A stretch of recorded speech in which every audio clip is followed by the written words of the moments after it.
বন্ধুরা আসসালামু আলাইকুম। আজকে আরও কিছু কথা বলতে ইচ্ছা করলো, তাই ভিডিওটা করা শুরু করলাম। এই যে দেখেন যে কৃষকরা মাটির বুক চিরে ফসল বুনতেছে এবং ফসল ফলাচ্ছেন, তারা হচ্ছিল প্রকৃত আর্ন করার ব্যক্তি এবং তারাই হচ্ছিল প্রকৃত উপার্জনকারী ব্যক্তি।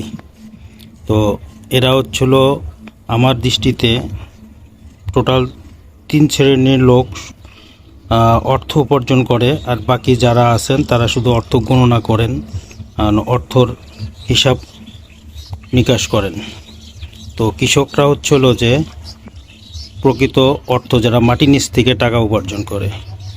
তারপর আরেক শ্রেণী যারা আছেন, যারা হচ্ছিল আমাদের গার্মেন্টস শিল্পের সাথে জড়িত, তারা বৈদেশিক মুদ্রা অর্জন করে বাংলাদেশে কাপড় পোশাক এভরিথিং তৈরি করে মেক করে সেগুলা বাইরে রপ্তানি করে, সেখান থেকে যে অর্থ উপার্জন হয় সেটা হচ্ছিল একটা ভালো আর্নিং সোর্স।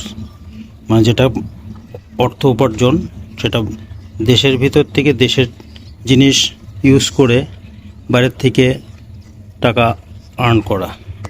আরেকটা হচ্ছিল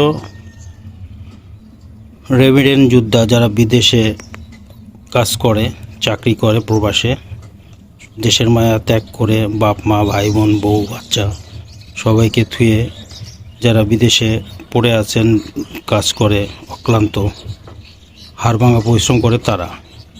তো এই 3টা শ্রেণীর থেকে মূলত, তার সাথে আছে আনুষঙ্গিক, যেমন লেদার শিল্প, যে চামড়া বিদেশে রপ্তানি করা। তো এরা হচ্ছিল প্রকৃত অর্থ উপার্জন করে, আর বাকি যারা আছেন বাংলাদেশের ভিতরে বিভিন্ন প্রতিষ্ঠানে, তারা শুধু অর্থের হিসাব নিকাশ গণনা এগুলাই।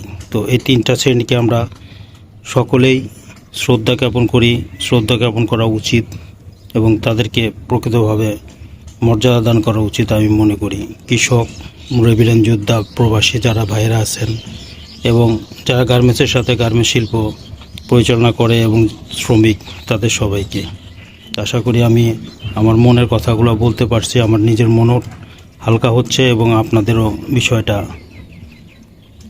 আমার সাথে একমত হবেন। দেখেন কৃষকরা কত বৃষ্টি কাদার ভিতরে কত কষ্ট করে এই ধান চারা লাগাচ্ছে, ধান গাছ লাগাচ্ছে। ধান গাছ থেকে ধান হবে, এখান থেকে যেটা হবে সেটা হচ্ছে প্রকৃতভাবে দেশের অর্থের সাথে সংযুক্ত হবে, দেশের আয় সমৃদ্ধি বৃদ্ধি পাবে। আজকে এ পর্যন্তই, ভালো থাকবেন। আসসালামু আলাইকুম।